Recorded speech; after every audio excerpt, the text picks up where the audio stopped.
Friends ఈరోజు evening అయితే మా అమ్మ చింత చిగురు కోడిగుడ్డు కర్రీ అయితే చేసిందనమాట. ఈ చింత చిగురు కోడిగుడ్డు అంటే మా ఇంట్లో అందరికీ చాలా అంటే చాలా ఇష్టం అనమాట. అది ఎలా ప్రిపేర్ చేసింది ఏంటనేది వీడియోలో చూసేద్దాము.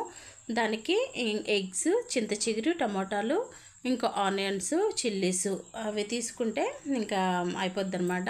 ఫస్ట్ అయితే మనకి మన ఇంట్లో ఎంతమంది ఉన్నారో దానికి తగ్గట్టు ఎగ్స్ అయితే ఇట్లా ఉడకబెట్టుకోవాలి.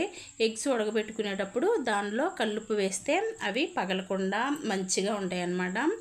తర్వాత చూడండి ఆనియన్స్ని ఇట్లా కట్ చేసుకుంటున్నాం. ఇంకా ఈవినింగ్ కదా బయట కూర్చొని అయితే చక్కగా చల్లగాలి వస్తుందన్నమాట. ఇక బయట కూర్చొని అయితే కట్ చేస్తుంది. ఆనియన్స్ని కట్ చేసేసి ఇలా వాటర్లో వేసుకున్నాం అనుకోండి, మన కళ్ళల్లో వాటర్ అనేది రాకుండా ఉంటుంది. చింత చిగురు బయట నుంచి తీసుకొస్తారు కాబట్టి కొంచెం దాంట్లో ఏమన్నా ఉన్నాయా లేదా అనేది అయితే ఒకసారి అయితే చెక్ చేసుకోవాలి. చూడండి మా హనీబాబు చెప్తున్నాడు అనమాట ఎలా వండాలి ఏంటనేది. చెప్తుంటే మేము నవ్వుతున్నామని ఇంకా తను కూడా ఫోన్ చూసుకుంటూ నవ్వుతూ ఉన్నాడు.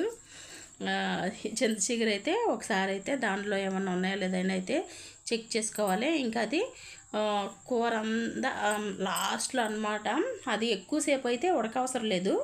ఇంకా కాడలు అవి తీసేసుకొని మనం చేతులతో 2 హ్యాండ్స్తో ఇలా ప్రెస్ చేసేసి వేసిస్తే సరిపోయిద్ది. ఇదంతా నీట్గానే ఉంది, ఒక్కసారి అయితే చూసుకోవాలి. ఇదిగోండి ఇంకా దీనిలో ఆనియన్స్ పట్టేదానిలో అయితే వేసేసుకొని అయితే పట్టేసాం అనమాట. ఇంకా దీనిలోకి అయితే 2 చిల్లీలు అయితే తీసుకుంది. ఇంకా కారం మనకి స్పైసీ మిర్చి తీసుకున్నాం కాబట్టి దానికి తగ్గట్టు అయితే కారాన్ని అయితే తీసుకోవాలి. ఇదిగోండి చింత చిగురు అయితే ఇంకా బౌల్లో అయితే వేస్తుందన్నమాట. దీన్ని అయితే ఇంకా 2-3 టైమ్స్ ఇట్లా వాష్ చేసుకొని మనం బ్రష్ చేసుకొని వేసుకోవాలి.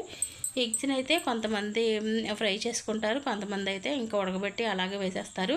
కానీ ఇలా ఫ్రై చేసుకుంటే టేస్ట్ అనేది చాలా బాగుంటుంది.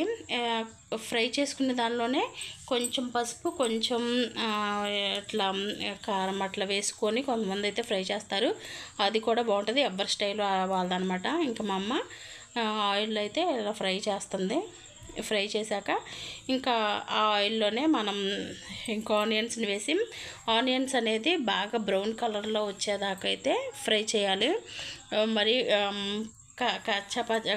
కసకస పంటికి ఇట్లా తగిలేటట్టు అయితే బాగోదన్నమాట. కొంచెం బాగా ఫ్రై అయితేనే టేస్ట్గా ఉంటుంది, పచ్చి పచ్చిగా ఉంటే బాగోదు. ఇంకా మా అమ్మ సాల్ట్ వేసి అయితే ఇట్లా ఫ్రై చేస్తుంది.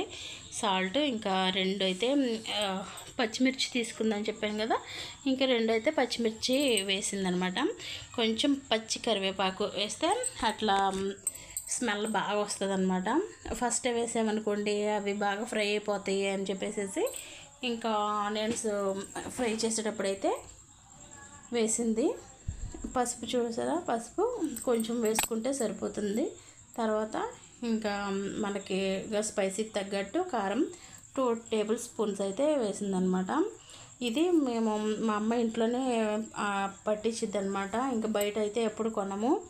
దాంట్లో ఏం కలుపుతారు ఏంటనేది ఇంకా బయటే మా ఇంట్లోనే ఎండుమిర్చి అవన్నీ తీసుకొచ్చి కారం పట్టించిద్ది అనమాట. చూసారా ఇంకా ఇదంతా ఆయిల్ పైకి వచ్చేస్తుంది కదా.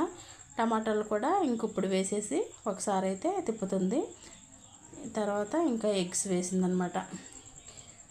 ఒక ఎగ్ని ఇంకా మా హనీబాబు చీల్చి చెండాడేసేస్తాడు, బాగా పీసెస్గా తీసేసి పడేస్తాడు అనమాట తింటానని చెప్పేసి.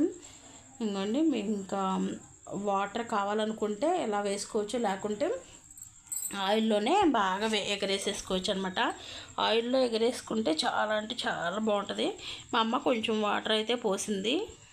మా ఇంట్లో కొంచెం మెంబర్స్ ఎక్కువ ఉంటారు కాబట్టి ఇంకా వాటర్ అయితే యాడ్ చేసి ఇలా ఒక 5 మినిట్స్ అయిపోయాక చింత చిగురు చూసారా ఇట్లా ప్రెస్ చేసి అయితే డెకరేషన్ లాగైతే వేయాలి. ఫస్టే వేయకూడదు అనమాట, ఎందుకంటే ఇది అంతా ఉడకాల్సినంత అవసరం లేదు. లాస్ట్లో వేసేసుకుంటే అవి ఉడికిపోయిద్ది. ఎందుకంటే ఇది చిగురు కాబట్టి తొందరగానే మగ్గిపోతుంది అనమాట.